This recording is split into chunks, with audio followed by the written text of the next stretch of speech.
The Sydney Visitor. Subscribe now and learn everything about Sydney from the people who live there. Don't fall for the tourist trail. Learn about the real city. www.thesydneyvisitor.com. And now, back to the Sydney Visitor. What we'll talk about now is the Bondi to Coogee walk, or the Coogee to Bondi walk, depending how you look at it. This is a walk that goes for about 6 kilometres from Bondi south to Coogee. It actually extends a little bit further to Maroubra, but the most popular part is the Bondi through Coogee. It takes about 2 hours, I guess, if you're looking to do this walk. It takes about 2 hours from Bondi to Coogee. That's a steady pace, walking relatively at a reasonable pace and walking straight through without too many stops. Now, you can do that in about 2 hours, turn around, you can even do it back again. But most people, including myself, I guess, like to draw that out a little bit. There's a stack of places that you can stop. There's a lot of places for a swim, for a coffee, for a drink, something to eat along the way. So you can draw it out and take up to half a day, or longer if you like. One of my preferred options is to make the walk twice. To say start at Bondi, walk all the way to Coogee, stop there for lunch or a quiet drink in one of the restaurants or cafes there, and then turn around and walk back in the afternoon. Depending how long you got, you can make a very pleasant day of it. It's very easy going, a very easy walk for people to do. You don't need too much in terms of preparations. It's well signposted, it's paved or on paths or roads all the way, so you can't really get lost. There's plenty of places to stop for food and drink along the way. The going is pretty straightforward. There's some uphill and some downhill, but nothing too strenuous for your average person of reasonable fitness. What are you likely to see if you travel along the Bondi to Coogee walk? Let's assume that you're starting from Bondi. What are you likely to see? Well, if you start at Bondi, you walk past the Bondi icebergs that I was talking about earlier. Walk past there to the south up onto Mackenzie's Point. It's a bit of a point that looks over to the north. You can see North and South Bondi, and to the south you can look all the way down to Maroubra Beach in the distance. So some pretty spectacular views. And if you have a look around up there on Mackenzie's Point, it's actually some old Aboriginal carvings of a whale.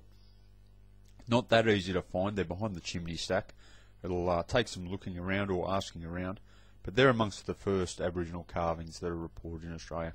If you keep going south, then you'll go down on a gradual downhill, and the very first beach you'll come to is called Tamarama, also known as Glamorama because of the large abundance of movie stars and the rich and famous that like to hang around there. Very small beach, used mostly by locals and the well-to-do. There's a couple of cafes there. It's got a bit of although it's only a small beach, it's got a little bit of a surf there, and at times the surf can be a little bit rough and a little bit dangerous. But that's a patrol beach and a nice spot from there. If you keep walking south past Tamarama, you go up a gentle rise over the crest and down into a beautiful beach called Bondi Beach, and this is my favourite of the beaches that you're likely to encounter there. Bondi's a very picturesque beach. It's nowhere near as big as Bondi, but it's got a very large grassed area immediately behind it on the promenade.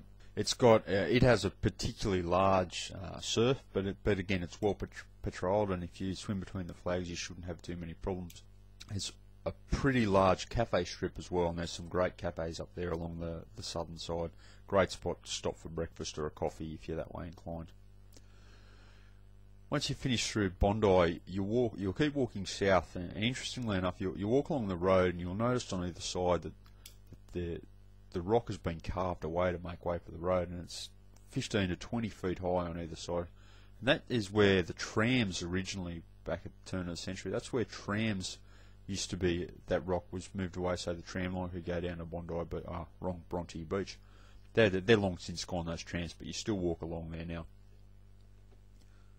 The next thing you're going to come across is Waverley Cemetery. This has got to be the cemetery on the most expensive real estate in Sydney. It's a really dramatic coastline, and the views are amazing. So as you're looking along the ocean, you'll see on your right-hand side, you'll see this very large cemetery over quite a few acres. And this is interesting because it's home to a lot of very famous Australians. People like Henry Lawson, who's a famous Australian poet, Victor Trumper, who played a fair bit of cricket and was a batsman of some renown, Lawrence Hargrave, Henry Kendall. There's a stack of them.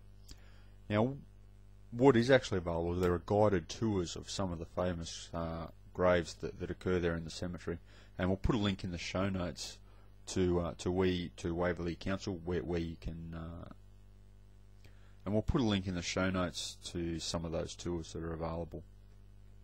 If you keep going past Waverley Cemetery, where, by the way, they're in the process of building a boardwalk, so depending when you get there, they might well have replaced the current pathway with a large boardwalk. You'll make your way to Clovelly, which is a small but very sheltered beach. So there's not much of a surf there at all. So if you're into much more of a calm paddle, then Clovelly is the spot to stop for a bit of a swim there. There's also a ocean pool as well, where you can get in and have a look. Once you cross the car park at Clovelly, and you walk up some reasonably steep stairs, and you make your way to the top of the stairs, you walk down into Gordon's Bay. Now this is an interesting place. It's not really a spot for swimming. There's no beach as such, but it's a very popular snorkeling and scuba diving area. There's an underwater nature trail that's actually in Gordon's Bay, and that's what makes it so popular with scuba divers. If you're into diving, Gordon's Bay is actually a really good, convenient local spot in Sydney. It's like you follow a chain around there. Very good dive. It's fairly shallow. You probably wouldn't get much more than about 12 metres in depth, I guess, which means from your average tank you get. It's very accessible as well and pretty spectacular. So that nature trail, if you're into diving, it's a pretty good spot, and snorkeling just as much so. And finally, if you walk down to Gordon's Bay, you walk down through there, up over the crest, and you come down into Coogee and Coogee Beach. And this is a great spot. You'll approach from the north of Coogee down into Coogee Beach. Lots of cafes, lots of restaurants, lots of hotels, good place to stop for a beer, something to eat, and everything else. From there, you can turn around and walk back if you like, or you can get a bus 353 back to Bondi.